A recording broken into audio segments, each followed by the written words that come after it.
Cara, legal. Realmente, todo vaso de pressão, todo equipamento que enquadra-se dentro da NR13 precisa sim do dispositivo de segurança, né, para garantir aí a segurança e a integridade do equipamento. Geralmente são válvulas de segurança ou válvulas de alívio que são instaladas nesses equipamentos. Como que nós podemos identificar? Precisamos de acesso, precisamos chegar ao equipamento. Por isso que não dá para fazer uma inspeção de vaso de pressão ou de caldeira, por exemplo, por telefone, né? Não consegue mesmo, porque você precisa ir até o local e entender o processo. Alguns equipamentos de pequeno porte, aí eu vou dar um exemplo aqui muito conhecido, que é o vaso de pressão, que é o compressor de ar parafuso, ou o compressor de ar a pistão, que é o mais conhecido de todos. Esses equipamentos, eles possuem sim um dispositivo de segurança, que é uma válvula de segurança, bem na parte superior, então é bem fácil você identificar. Talvez se você tiver uma auto center ou uma borracharia, se você olhar no equipamento, você já vai ver a válvula de segurança. É aquela tipo chaveirinho que fica em cima.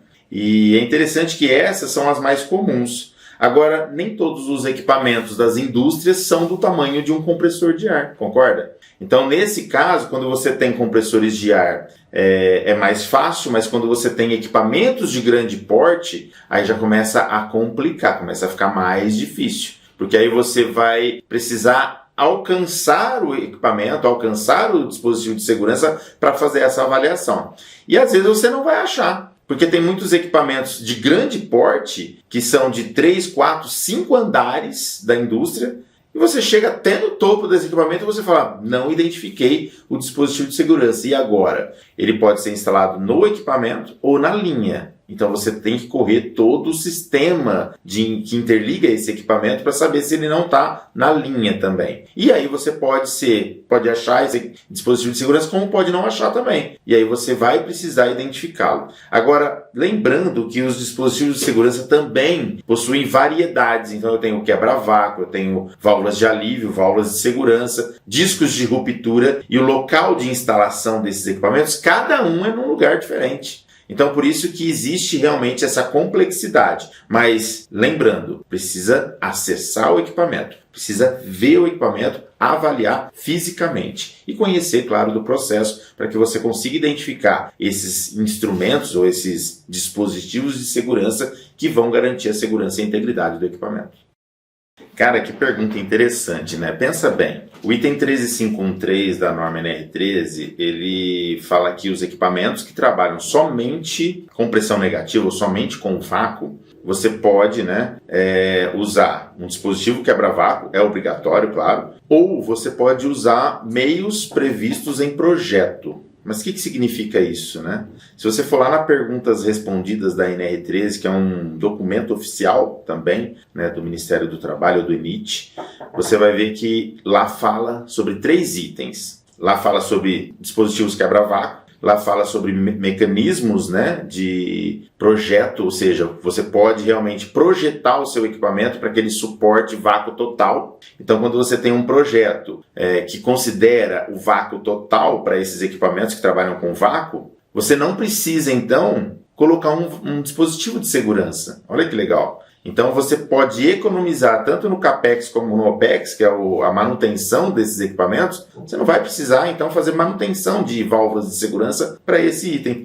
Por isso que a maioria dos equipamentos que são projetados com base no código ASME, no ASME 8, divisão 1, que trabalham e operam somente com vácuo, eles já são projetados para ter uma PMTA que suporta vácuo total. Nada vai além disso, essa é a pior situação.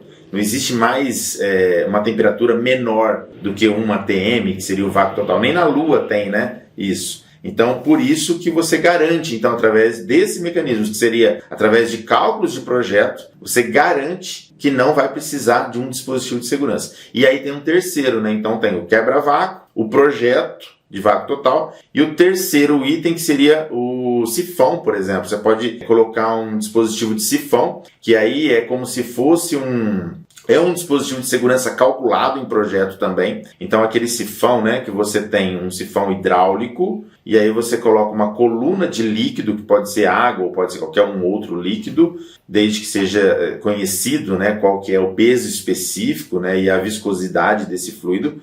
Imagina que se ele trabalha com um vácuo de 0,3, por exemplo, você coloca lá, tem uma PMTA que não é vácuo total, que é uma PMTA de 0,6, negativo. Então você coloca lá um cálculo, você faz um cálculo do diâmetro desse sifão, o diâmetro do sifão, a quantidade de líquido, né, em peso específico dentro desse sifão, que é o que vai equalizar a pressão negativa. Ou seja, se a pressão negativa passar, né, de 0,6, que seria a PMTA, esse líquido vai ser sugado para dentro do equipamento, abrindo esse equipamento, deixando ele atmosférico. Então esse é um dispositivo também homologado, um dispositivo que vale muito a pena, porque você consegue, através de cálculos, provar que ele faz isso, que ele garante a integridade e segurança, e aí você consegue ter também isso, né, num equipamento que trabalha com vácuo. Bem, o item 13417 da norma NR13, ele deixa claro que é necessário sim um prontuário do fabricante. Então toda caldeira que é fabricada por empresas, né, idôneas hoje, que seguem realmente a legislação, seguem as normas, já fornecem esse prontuário, que é o prontuário do fabricante. É interessante que esse prontuário tem um monte de informação, né, desenhos de conjunto, desenhos, vai ter ali características funcionais, e alguns desses itens são de grande importância. Por isso que quando extraviado, até o mesmo item da norma fala, né, que quando você tem o prontuário do fabricante extraviado ou perdido, você precisa reconstituir o prontuário. Como que você faz a reconstituição do prontuário? O primeiro item é fazer uma avaliação dimensional de toda a caldeira. Segundo item é fazer uma identificação dos dados dos dispositivos de segurança. Qual que é a vazão da caldeira, qual que é a pressão de operação, qual que é a pressão, a PMTA. Tudo isso você vai precisar avaliar e aí, mediante esses dados, você vai gerar uma reconstituição de prontuário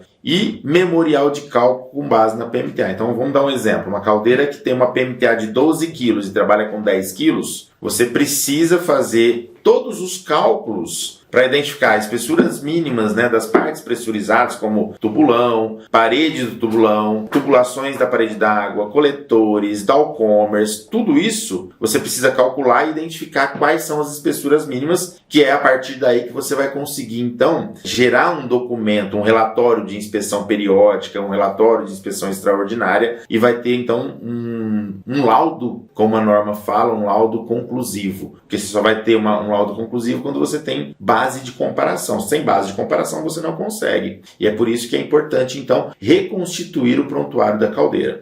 A maioria das caldeiras hoje no Brasil, elas já vêm, né, com um prontuário do fabricante. Por isso que a norma, inclusive, fala se for extraviado, né? A norma não fala que se o fabricante não fornecer. Por isso que é importante na compra de uma caldeira ou na compra de qualquer equipamento que se enquadre na NR13, o pedido de compra da empresa, da indústria, constar lá, né, dados ou relatórios ou documentos com base na norma NR13. Isso é importante, isso vai proteger o seu bolso e com certeza garantir ainda mais a segurança dos seus equipamentos. Cara, as 3 dicas mais importantes para você que está começando agora no mercado da NR13, eu vou falar aqui para você agora. Primeiro, especialize-se, leia, estude, tire pelo menos 2 horas por dia para entender o que a norma exige e quais os equipamentos são importantes para que você atue na norma. Segundo, tenha tempo para prospecção de clientes, porque sem cliente você não vai conseguir atuar no mercado. E terceiro, entenda de processos. Se você quer atuar, por exemplo, dentro da área da NR13 em frigoríficos, entenda o que um frigorífico faz. Se você quer atuar dentro do mercado da soja, cervejeiro, açúcar e álcool, entenda o que esse pessoal faz. Porque isso vai tirar você do zero e realmente levar você ao sucesso.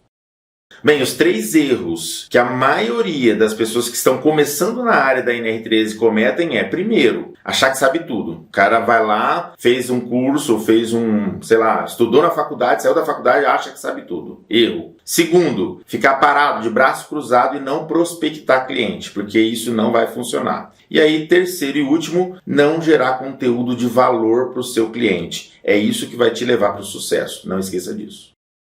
Bem, Jonathan, eu achei legal a sua pergunta e é geralmente isso que eu ensino para os alunos, principalmente aqueles que saíram da faculdade e começaram a fazer o curso de alta performance em NR13. Eu acho que é importante ele começar de baixo. Tá? Então ele vai começar, por exemplo, fazendo inspeções de equipamentos de pequeno porte. E aí quanto tempo você gasta? Eu gasto 2 horas para fazer uma inspeção? Então é o valor de 2 horas que você vai cobrar. Não pode cobrar muito caro. Você tem que cobrar um ticket médio mais baixo para depois começar, quando você tiver já experiência, tiver já fazendo equipamentos maiores, aí sim você consegue agregar valor e aí com certeza você vai ter os 10 mil por mês.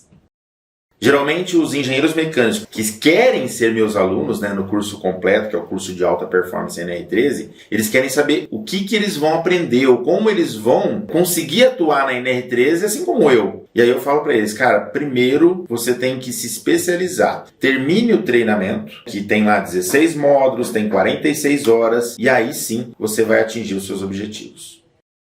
Geralmente os treinamentos para operadores de caldeira e operadores de unidades de processo, que é aqueles treinamentos de 40 horas que o anexo 1 da norma NR13 obriga, né, a todo equipamento, toda empresa, toda indústria ter esses operadores treinados, não precisa de reciclagem. Porque, na verdade, a norma NR13 não fala sobre reciclagem, ela fala sobre atualização. E essas atualizações que ela pede é sempre que o equipamento sofrer uma alteração. Então, eu tive um retrofit na minha caldeira. E aí eu vou fazer, então, uma atualização técnica para que o meu operador, que já estava lá fazendo o trabalho normalmente há 10 anos, ele entenda qual é a alteração que essa caldeira sofreu. E aí eu vou passar, então, uma atualização. De quanto tempo? De acordo com o que o profissional habilitado entender que é necessário. 2 horas é o suficiente? 4, 6 horas, 8 horas de atualização? É de acordo ou a critério do profissional habilitado.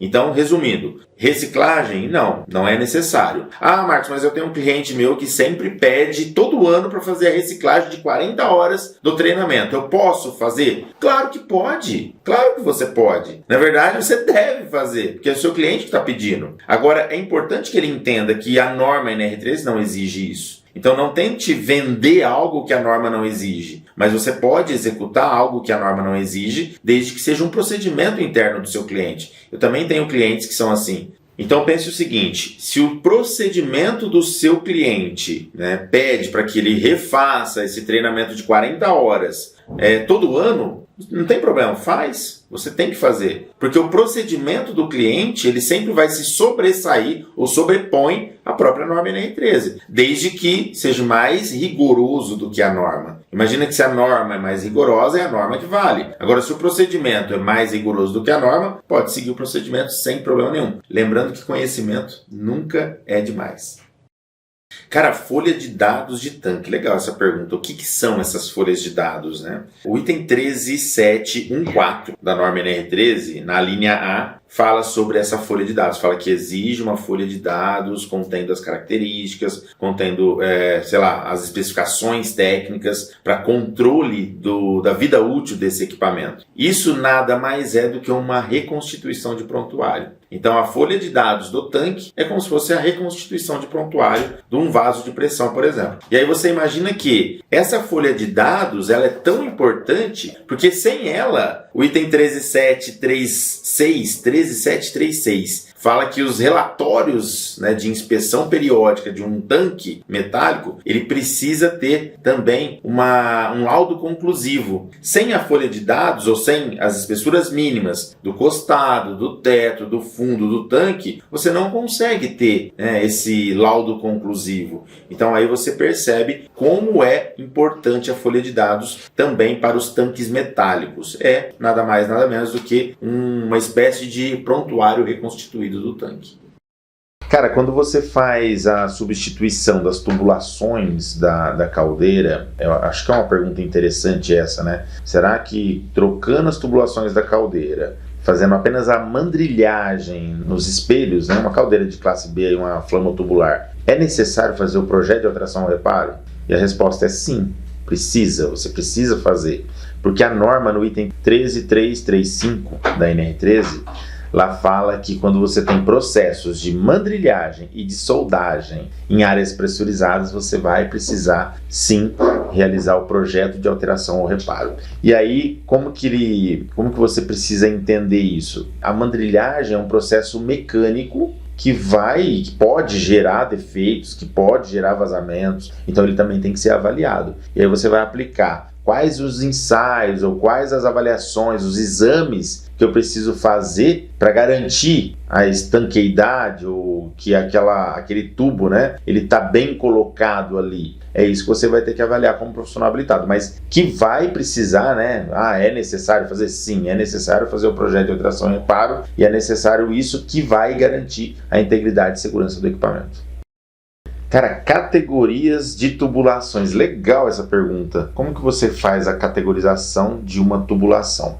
Primeira coisa, se a tubulação ela realmente se enquadra na NR13, né, você tem que avaliar isso. Lembra que a norma NR13 ela enquadra tubulações que estão ligadas ou interligadas a vasos de pressão e caldeiras que tem um fluido de classe A ou B. Lembra qual que é o fluido de classe A ou B? Classe A é fluidos inflamáveis e combustíveis, e classe B, né, também fluidos inflamáveis e combustíveis e tóxicos. Então essas duas classes de fluido são consideradas de alto risco. Então por isso que as tubulações que interligam esses equipamentos devem realmente se enquadrar na NR13 e ter aí as suas avaliações feitas com base na norma. Agora, depois que você fez essa primeira avaliação e identificou que realmente está interligada em vasos de pressão, possui classe de fluido A e B, aí vem os outros itens, né, para categorização. Na verdade, a norma NR13 não fala sobre uma categorização de um vaso de pressão. Na verdade, ele fala que você